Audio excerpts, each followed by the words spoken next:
Hello, hello, and welcome for any of you who just joined. Again, my name is Tara Tibbs. I'm over the educator community. I am just so excited to have you all here to learn about our AI pilot program.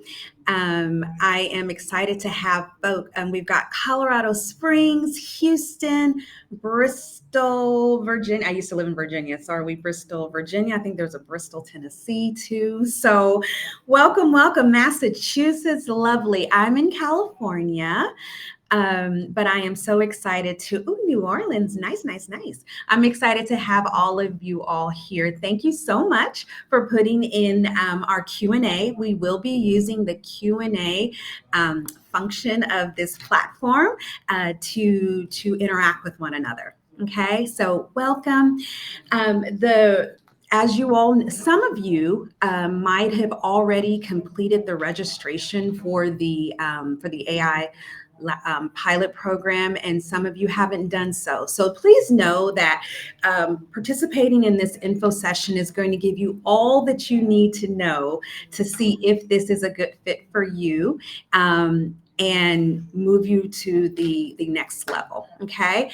This is in fact an info session. So nothing real formal as far as a presentation is concerned. We want to give you just enough, again, to solidify that decision if you've made it in terms of wanting to participate in this pilot program, or give you information to make a more informed decision about whether or not you feel like you would be compatible.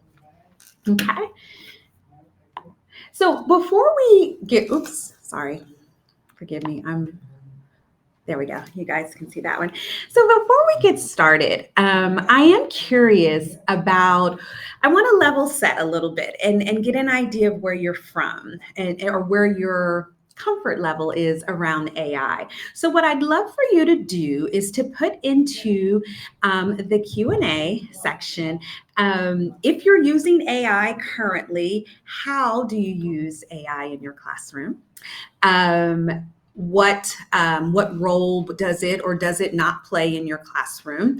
Because really what we're wanting to see, or what we're wanting to ensure with this pilot program is that we have really a mixed bag, right? We know that you guys are educators and excelling in that profession, as far as be it a coach, be it a classroom teacher. But we want to know and understand what AI means to you in the role that you play. So if you could just put into the Q&A what that looks like in your classroom as of now, I would just love to, again, get an idea of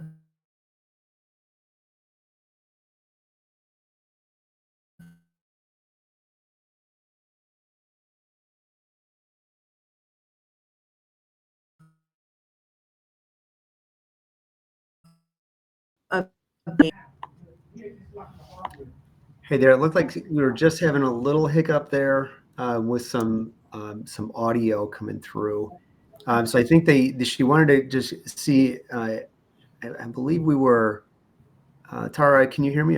Can you see? Yeah, I can hear you. Are Okay, you go ahead. hearing Go ahead me? and Are you finish. guys It looked hearing like you me? dropped out. Okay, I'm sorry, you all. My apologies. Technology, I tell you. You love it and you, okay, we'll leave it there. So I was wondering how AI fits into your instructional day now. That's the question I was asking. Um, Okay. I love that. Thank you, Tammy. Tammy uses it to clean up emails. Okay. So I love that in terms of for just efficiency, right? Being able to kind of streamline communications, editing. Love that. Certainly use it in that same way. Okay. Chris, outlines and brainstorms with AI. Awesome. Love that. Content editing and drafting. So, okay, I'm starting to see a bit of a theme here. Excellent. And so I'm just wondering, just a second part to that question, for those of you who've already commented, are your students using it in this way, or is it just for you, or is it just you using it? I see Andrea generate an initial draft of material. Love. Yes, same. Definitely. Um, and again, I'm wondering, is a the role of AI for you, is it explicitly for you, the instructor, or are there guardrails that you're putting around AI for your students? And I'll just give a little time for you all to add to that. As I'm looking at, and I'm gonna give you guys some time to put it into the Q&A, I'm wondering what your thoughts are about AI as a teaching assistant. I see you guys use it already in that capacity as far as editing and drafting and brainstorming. So how do you feel about it as a teaching assistant with your students? And that's why I asked the second part of that question about have your students been given some guardrails around how to use AI? Oh, I like, Amanda says, help teachers refine teaching practices. Excellent, excellent. So that's addressing the question about in respect to using it as a teaching assistant. I like that. In anyone, okay, okay, so Kyle uses it to help with administrative tasks, unit creation. Yes, yes, absolutely. New lesson contents. I love that. I love that because we're all thinking about our day and the limited time we have in our day. So from a productivity level, being able to see how we can become more efficient utilizing this tool. Awesome. Students use it as supplemental instruction if they want. Love that, Kyle. For research on a topic not familiar with. Okay, so I see that Kyle, in your school or district, you have already kind of have students using it in that way as a tool for them, similar to how we as instructors would use it. They're using it to help research and explore topics, but they can use it on their own. Some privacy concerns. Absolutely. We teach our teachers how to use it in a positive, ethical manner. Absolutely. Yes. And one of the things that always, comes to mind when we're thinking about, about AI is really ensuring that this is happening, right? We've all, in terms of being in school, where you think about when everything with our concerns around not making sure that the plagiarizing and all of that. So teaching them how to use it is I would say probably the most important tool. So I love that you guys are already very primed for this conversation in terms of how you are already using it, and given thought, you've already given some thought around how students can use it in, as we heard from, I believe it was that Christina? Yes, from Christina, ensuring that we're using it in an ethical manner, right? So that's awesome. I'm curious, and again, if you see the screen that I have up, I'm really just going through these questions. When you decided to sign up for this program or register or just come join us for this info session, what were some of your reasons? What was your why? What was your why? Curious about that. And I see this is awesome. I love what's coming in. Tammy, secure chat interaction is monitored. Yes, I love that. Using a secure chat to ensure that the interaction is monitored with the AI tool. Yes, the safety and privacy features, those are all essential when using a tool such as this. Valuable for differentiating instruction. Now that I absolutely love, right? When we're thinking about a teaching assistant that we're going to be using with our students, customization, personalization, differentiation, all of those things come to mind, right? When we're wanting to ensure that what our students are getting is meeting them right where they need it. So thank you for sharing that, Amanda. Giving students effective feedback during the writing process. Awesome. Love that. So I have Chris with us, and Chris is our solutions expert. Okay, and so Chris knows way more about this solution than I do. I'm learning as I go. I'm learning along with you all. But he's going when I'm going to turn this over in just a minute to Chris to be able to actually show you guys what this tool is going to look like. One of the reasons why we wanted to pull a pilot program or cohort together is because we know that there's so many benefits that come from being able to get pertinent feedback from those who are actually using it, right? And so we want, as we're continuing to kind of finalize the build or product development on this tool, your feedback is so important to us. And that's why it was essential to us that we pull a cohort together of educators who can inform that final process of the build, right? And so here we have what this whole collaborative initiative is about. Okay, we want to hold on. We want to ensure that you have the as a cohort or a lab or pilot program, whichever you want to call yourself, you will have the ability to really engage in kind of hands in with this particular solution with our AI tool.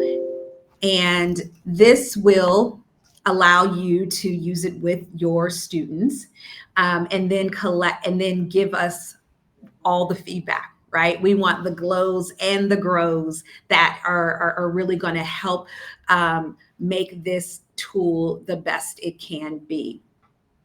And so our hope is that when you decided to either join this info session or register, that what you see on what you see on the screen fits the bill, right? That's who you are. Because for us, that lets us know that there's some compatibility there. All right.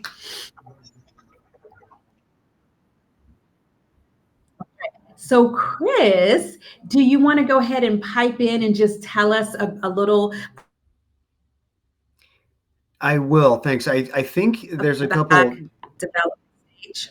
Okay. Yeah, when we talk about using AI, I love the examples. There's examples from around the country. I'm looking at uh, all across the country. Some of our users are chiming in, which is great, and the use cases are really important. And I think when we look at using AI to as an enhancement, we want to make sure it's happening in the right place at the right time.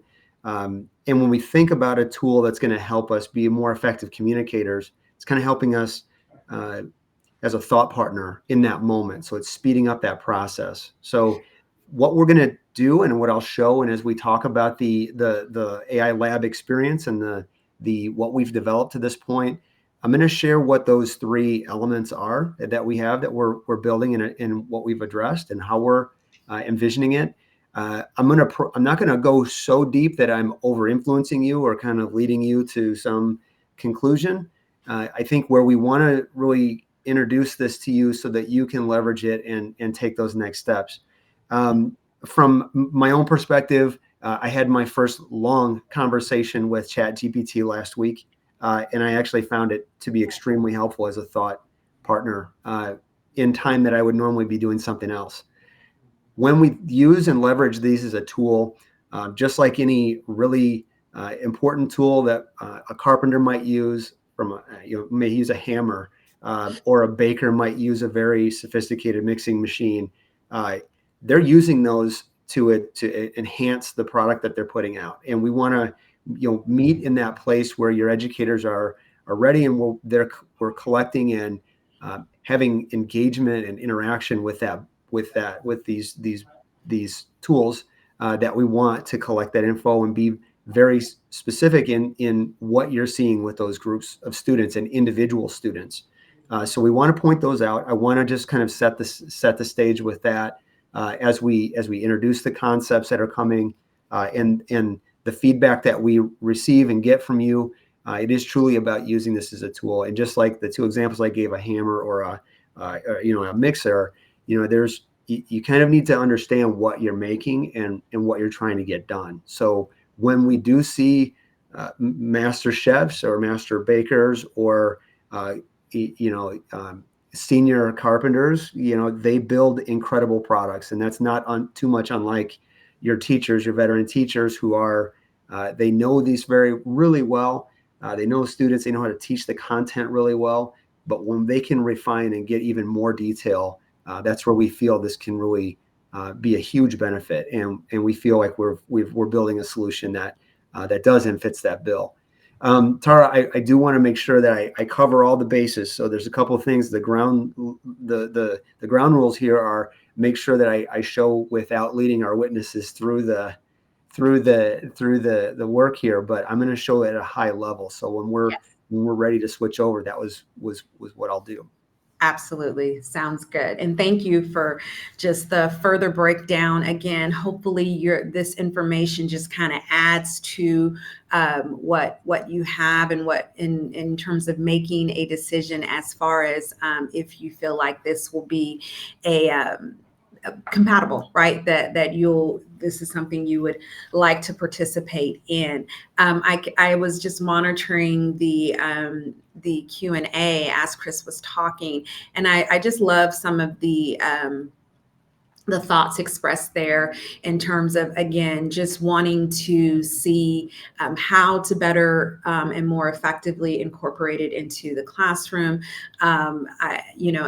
Finding out an effective use for, as far as a PD goal from Kyle, effective use for AI for students and teachers, which I love that. And these are all, this is all how we are, we're already kind of using it as instructors, as educators, and then seeing how we can take some of that efficiency that it's creating for us, how we can in fact have that work in a similar vein when students are using it. Again, keeping that ethical, those ethical confines on the tool.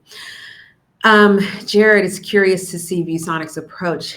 Okay, yeah, I appreciate that, Jared, in terms of the most times when people think of ViewSonic, it is from a hardware perspective, but understanding that we are in fact an entire ecosystem and there is a software component as well. And so our software tool, obviously my ViewBoard, but in addition to that, Class Swift, and now we have an AI tool. So as we continue to go through this session, you'll understand what the software role plays in the ecosystem as a whole. I want to add just a little bit to that, Tara. It's a really important question, and what Jared's bringing up it's really logical. Yes. The way I see this, and the way I've been in industry-wise, I've been in ed tech for a long time. More on the software side for most of my career. What I find interesting about what our opportunity with ViewSonic is that we are, in many ways, a visual communication company in a lot of ways. So that communication element is really important. When you think about a teacher in a setting where they're teaching one to many in a way that they need to have very clear the clarity, the ability to see the depth, we do feel that's a big part of our story. The other part of that story, to take it the next step, is in these two software products, the Class Swift product, which we're not covering today, but the AI and the AI functionality, it is the first foray into having a teacher product that complements some of the My ViewBoard interaction, and it also is at the student level extending. We've had some of that functionality within My ViewBoard, but extending that relationship is really an opportunity for us to build out.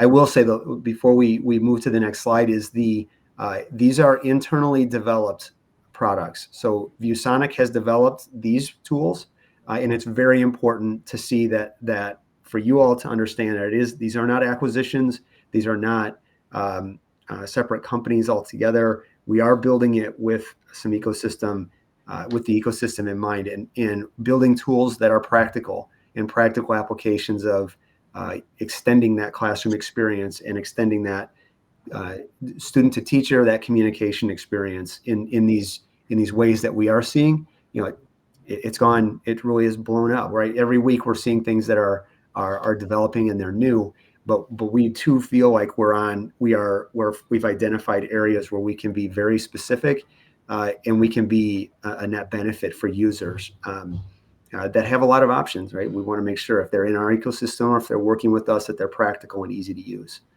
So that's part of what we'd like. Awesome. Thank you, Chris. Okay, so we've already kind of gone through most of this, but the role within this the goals rather within this cohort is to ensure that we're collaborating, right? We want this to be a true cohort whereby we are sharing with one another, but we're also we're open to, and we're going to go through that towards the end, where we're being able to utilize AI in the manner in which the tool is at this point, this solution is at, and then that's where we're looking for that feedback as far as utilizing it at the development stage that it's in now. How can, as we go into that finalization process, what can we do to make it better, to make it more effective? What response did you get when using it in your classroom from your students? Okay, so we're going to need you to be definitely tech savvy and collaborative, because we want to hear it all, we want to know it all, and we want you to have an opportunity to talk to one another, because what you're doing in a district like Colorado Springs versus what you're doing in Bristol could be totally different. So we want to have that going as well, and then open-minded to be able to just try it. Okay, so I'm going to let Chris, now, without any further ado, actually walk you through this tool so you can see it, and then we'll talk after that so that we can just get that initial reaction. Great. I'm going to jump in. I've got a screen shared. We'll make sure this is picked up by when we switch screens here. As a basic introduction, I'm going to introduce the 3 chat functionality chatbots that we're building, or we're allowing you to build and train. These 3 chatbots will be, what I'll do is give you a high-level introduction to each one of those, and then I'll show you some of the basic results so I don't over influence your experience with the tool. So I want to make sure we're efficient with that. But I'm going to show you, the first is what we call a concept check. This concept check is it does take your lesson, and it allows you to build a bot or train it so that you can build it to a point where the students, when they interact with it, it's informing the teacher as to how well they know the concept already and where they may want to dive deeper. So I'll show you what those look like. The lesson reflection and feedback is a different perspective in that this is a post lesson bot. When you're using the lesson reflection, you're creating it to get feedback on how you've taught some of that content and how you're interacting with the class, and get feedback on how your instruction worked specifically with those tools or with those students. The last one is idea generator. This is the last. I'm sorry, I jumped in here too fast. This is the last of the 3 bots, and I'll make sure we spend just a second so you understand kind of each one of these. The concept check. This allows you to pull a PDF of your lesson into the content into your chatbot, and you're training it from that. What we're doing is trying to make it easy for the teacher, so they can generate the chatbot profile, and some of for the training will actually allow it to be auto-generated, so it jump starts maybe a teacher who's not so interested in filling all of it out, just wants to try.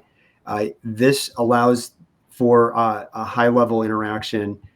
Once this is created, the teacher can move fairly quickly on the data. So I'm going to show the net result of these and make sure that we're able to illustrate that. Let me show you what this looks like. I'm just going to pull. I'm in Illinois. We have a great museum and some resources for educators around Lincoln, President Lincoln. So I'm going to upload just a small PDF about Lincoln's cabinet and why it's so important for his cabinet. What details, what makes it unique for Lincoln to have such a unique and kind of diverse in thought team to have this experience in his cabinet. But what we're doing is training. As you can see, we're training this bot. I use the auto generate to generate this, and then what we're doing is giving the ability to preview what the student will see, and then what their the first couple questions that they may be able to ask, and then at this point, this is where the teacher could choose to save it and preview it, and actually use it, try it out, and see it before they release it to students.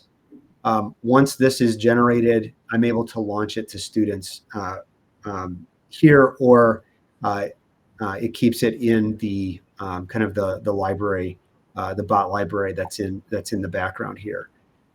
Once this is complete and you're administering the concept check, it's capturing any of the interactions on the back end, and that's the information that's informing the teacher of what they're seeing, what do they know at that point, and what they don't know as well. So what they may be missing, and where you'll be able to take those steps. What I'm going to do is, for sake of time, I'm just going to show you a couple that I've created. Let me go back. I just created one earlier. It's Honest Abe's Advisor was the name of this one. The join info is available. They have a URL or a code. When you have the URL, you're able to grab it and launch it, and then you'll see the student's ability to answer those within the bot. So they're able to interact with those, and then review those results once they're completed. I'm going to show you just an example just while we're here for the concept check. The Reformation Refi, this one here. So this is a concept check. The concept check lets you see developing or proficient, lets you drill in to start to see the student, how they interacted with it. I'm able to actually look at the student's results.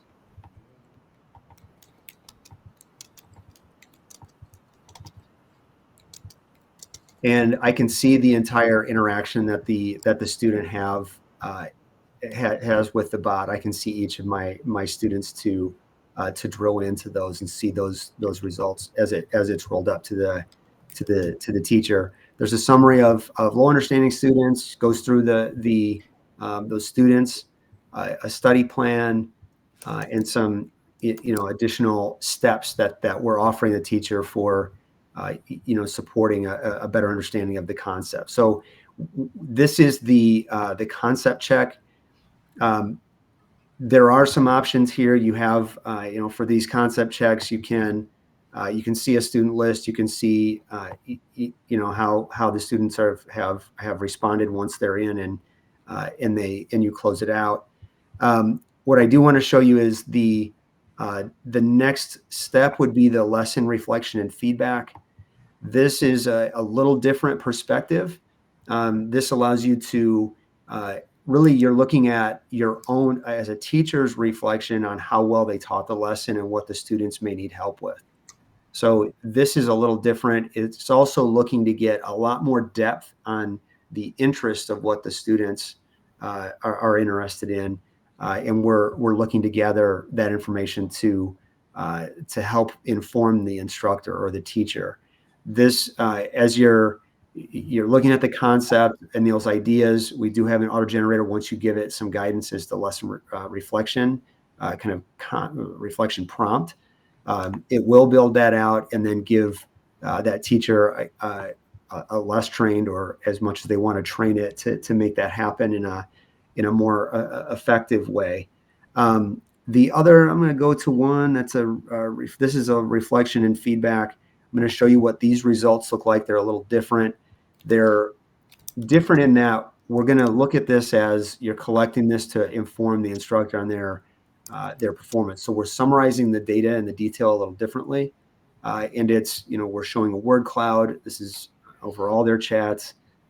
We're showing a summary, a follow-up guide, and then we're getting into some of the detail as to specific students and how they feel and how they're responding to your instruction. Here is where, as you're looking at these results, we do some safeguarding. So we are looking at any of the detail or violence or self-harm, profanity, these kind of chats, interactions, and we are collecting those. So we're separating those out from the dissatisfied and satisfied students. When you go into, let's say, I'm going to look at this student, we are looking and to see the actual interaction they're having, so they can dig in and clearly see all the chats, and the teacher can start to put some of the story together. This is illustrating they don't like the person they're sitting next to. So this may be, they are showing some safeguard alerts with the students in this particular case. It does summarize that chat with that student at the very top, so you don't have to go through the entire list. But this is where we are putting those safeguards in to try and capture that information. That last chat bot that I had pointed out, the idea generator, this is really to help generate ideas for interacting at a much deeper level. So capturing if the students are interested in, maybe it's a concept, or they're more interested in theater or movies, or some details that you're collecting in interaction with the bot that will inform what that teacher can do to infuse within their content. So that's really that's really the content with the idea generator. I'm going to show you one of ours, an example of what that looks like. I'm really going quickly through this, Tara. Are there any questions or anything in the chat that I'm not seeing any just yet? I was going to say, if questions are coming up as Chris is going through, feel free to put them in the Q&A, and we'll make sure we get those addressed. Okay. Okay. So I'm in this is about the Reformation. So this bot is named Flavio Reformio, the idea generator for teaching or reteaching this content. What the bot discovered from the respondents, the themes that they're can present to the teacher to look at new ideas to teach this content. 3 ideas for the lesson, specifically for a project or a new way to connect with students that uses some of that feedback that the students are offering. This is a way for the teacher to really position. The whole point is to drive better engagement with the students and really uncover ways to unlock that interaction and really take more, have more interaction with that student. So it does the summary in a very similar way. This chat functionality, I'm curious. We'll be very curious to hear everyone's feedback. These tools compared to others. You all, from what I saw, there is a lot of experience, and I know a lot of administrators and team members, and those that are in what I would consider kind of the higher, more likely to use or more willing to use technology are having experience already. So we're interested in hearing about that, how we compare to others, how this may be any way that you see that this may be improved or tweaked. Obviously, we want to hear about it. But I did try to give you just an idea of how these could be positioned. And in that regard, I want to make sure we we kind of give you a good starting place with this. So I'm going to pause for a second. Tara, are we No, on it? We're good with this that's at this cool. point? So thank you, Chris. I think we've definitely gotten enough. You guys have seen enough of an overview to hopefully it's starting to turn some wheels around. Okay, how actually could I see myself using this in my classroom? Okay, so that's what I'd love for you guys. And again, this was very high level, but just from what you saw, are there any ideas generating around how you think you could use this in your classroom? And I was just informed that those of you who have registered, maybe when you first saw the post over a month or so ago, notification has happened. So some of you have already been invited to join this program. So if you have, congratulations, and you're on this in this particular meeting, I would love to just start getting some ideas around how you could see yourself using it in your I do classroom. see a question there, Tara. It looks like Kyle was Yep. asking if there's safeguards get automatically sent to us in real time. Let me make sure. Yeah, the safeguards, I believe, are sent after the chat ends.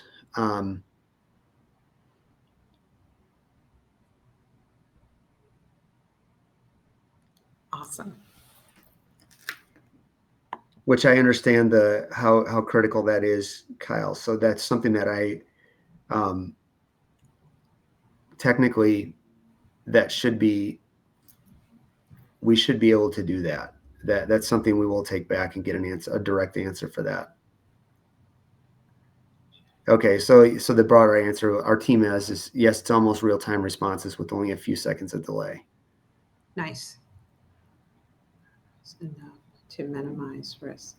We have that question from Paul.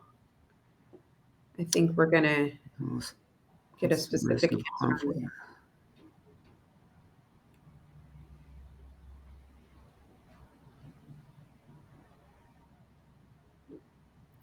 Sure. The question is, what are the risks of harmful AI hallucinations in current gen chatbots and LLMS? Are current guardrails enough to minimize these risks? That's from Paul. Paul, thank you for your question. You know, we do understand that there are risk of hallucinations, and LLMs are they're improving, but they're not perfect. There are inherent risks, and I think that's something our product team we are working on, and we've talked about it. The version of ChatGPT that we're using, this is built on ChatGPT 4.0. It is a very stable version, and it is current. There are new releases continually, so we are not static. And when we do feel it's time to do the upgrade or go to a new version, we will. But right now, it is on ChatGPT 4.0. That is the current state where we are with this, but we are aware of the AI hallucination concern, and it is something that we're working on. As far as the current guardrails, we do need to really work that out more extensively. So I'd be interested in Paul. I do see it was from Paul that sent that answer. I do see that, and we are working on addressing that. But it would be interesting if you have guidelines or other specifics that you have as a district are accepting or not willing to accept. We need to know that as well. And if there are specific safeguards industry-wise that you feel we need to meet or match or participate in, we need to know. We need to learn. So we have that information we'd like to learn along the way, obviously, and that's part of this as well. Are we missing any others? I feel like Yeah, those are all the questions we have thus far. Thank you for those questions. I don't think anyone sent any initial feedback regarding their thoughts on how they could um, implement this tool in the classroom now. And this is something that, of course, you can continue to ponder, particularly if you decide to register for the pilot program. But the dialogue that's happening now between the Q&A and what Chris is having, that's exactly what we want to continue. And that's exactly why we put this pilot program together. It is so that we can collect that feedback along the way, so that, again, it can inform the final stages of product development. I I do, just, oh, sorry, Chris, there go was ahead. one other question that's important to ask, to address here. I do see a question from Claudine. Do data, lesson plans, chats, feedbacks our system collects from these tools become part of the training data fed back to the ChatGPT library? The answer is a hard no. It is not used for training data back. So it is a static version of ChatGPT 4 that we have isolated that does not train data back to the LLM. So it is really important to know that that's we don't use any of that to train ChatGPT at large. That is not how it's set up. So just to be clear on that, but I appreciate that question, because that is something we've talked a lot in the field about. I know that's a concern. Awesome. And then I see Amanda. Thank you, Amanda. Using the concept check to create student groupings based on level of understanding, or to have mixed levels. I love that. As instructors, we're always, dynamic grouping is so real, right? We're always wanting to ensure that we have our groups, whether we're choosing to do a homogeneous or heterogeneous grouping, being able to do it on the fly is essential. So I love that you pointed that out. Thank you. Jared, will there be straightforward mechanisms for discovering what information sources the tool used in creating its responses? Jared, if you're currently, we haven't talked about how it may add some kind of footnote or primary or a source, a kind of layout. But we do, if you've seen that before, we would love to see an example, because the product itself, I believe we can isolate part of that, and we could report on that. So I think that is something. If you've seen an example, I'd be interested in connecting with you further to talk about that, because I do think that is an interesting. We should have some information like that. So I will take that back, and if you have an example, we would love to see it and hear about it. Awesome. Okay. I wanted to go through what this pilot program is going to look like as far as the testing stages. There are 3 levels, okay? And as you can see, you get rewarded at each level, okay? So when the first level is actually testing the tool. So the tool that Chris did a high level overview with, that's what you would be testing in your classroom with your students. Okay, that's what we're looking for. That's the feedback we're looking for, is actually implementing it in your classroom. Okay, and so what you can see from the slide on the screen is that at each level there is in fact a reward that comes with it. So you see the first level is just to test the tool. That takes, and we try to give a kind of an idea around how much time it would take for each of these levels. Step 2 is to fill out the feedback questionnaire. So remember, we want you to be able to utilize it in your classroom and then give us the feedback.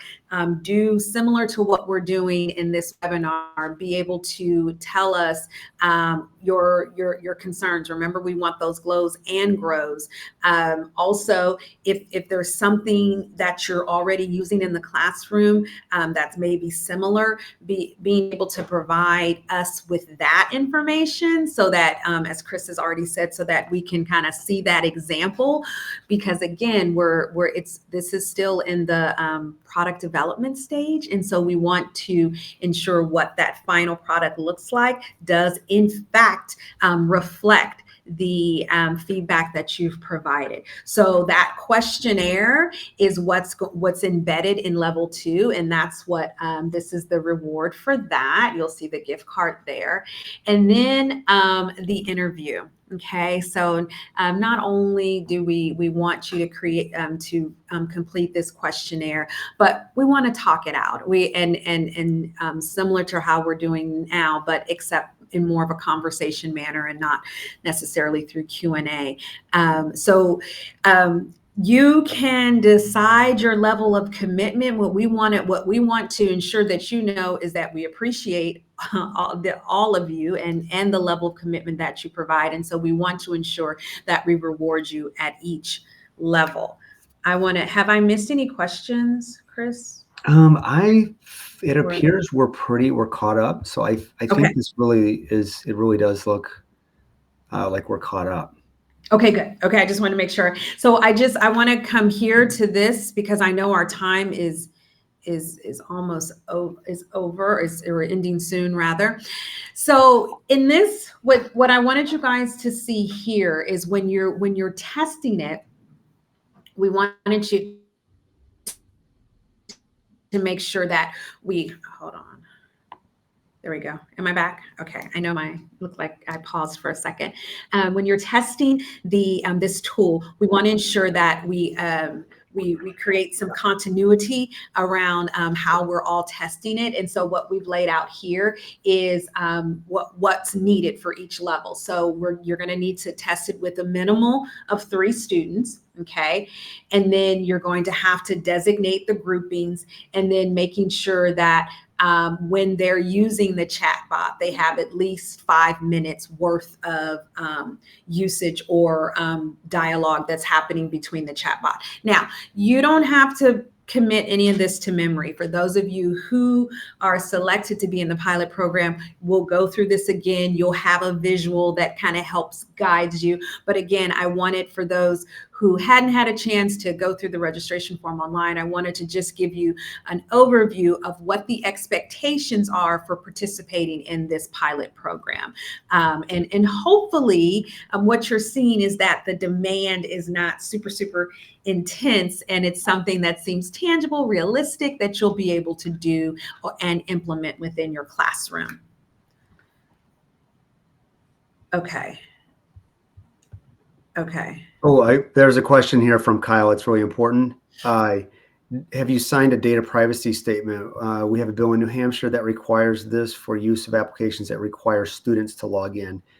Kyle, I'm not aware that we've signed one in New Hampshire, but we have signed others in New York, California, and Illinois, and in other places. So we are willing to adhere to those privacy guidelines and regulation. In New York has probably been the most sophisticated or challenging, and that one is we feel like it's been like kind of the standard at this point. That's a pretty high standard. So I think we need to get access to your New Hampshire bill, but my short answer is we will adhere to those. So I think that's something we can work through, and we would like to connect. I understand that's going to be a barrier for some of you to make sure that happens, and we'll work through those details with you as needed, as you all need. Okay. I know that our time is wrapping up. I know that I rather quickly went through the expectations and as well as what we need from you all and the rewards for each level. Are there any specific questions around that I can address now? If not, you will, if you have additional questions, for those of you who are on this and have read, or even those who aren't, if you're watching it later, we're going to have the recording will be sent out. Okay, so you'll have you'll have our contact information as well, so you'll be able to reach out if you have specific questions that we want to take offline. I want to make sure that if you haven't registered, and you're interested based upon what you've seen and heard, you can scan the QR code now. This will take you to our registration form that you can fill out. And then again, we have a team. Our product team is looking at each and every registration application, and so they'll be getting back with you once you have registered within 2 to 3 days to let you know whether or not you've been selected to participate in our pilot program. Okay, you're welcome, Kyle. Thank you. I'm so happy you're joined. That's great. Thank you, Tara. Say it again. I'm sorry, I missed it. Oh yes, the registration is also, it's been pinned and shared. The link is shared in the chat. So if you like I said, if you haven't done so, go ahead and click it there. And if there aren't any additional questions, like I said, I know we're getting very close to our the top of the hour. I want to thank you again for joining us. I thank you for your questions. This is exactly what we need and want so that we can ensure that we have the necessary feedback to inform the final stages of product development. All right. Thank you, thank you. And like I said, we'll definitely have a recording sent out if you want to be able to look through the information that was sent again. Thank you so much. You all Thanks, have a all. good rest of your day. Sorry, go Chris. Thank you. Thanks, all. Thanks for your day. Yeah. Have a good day. You well.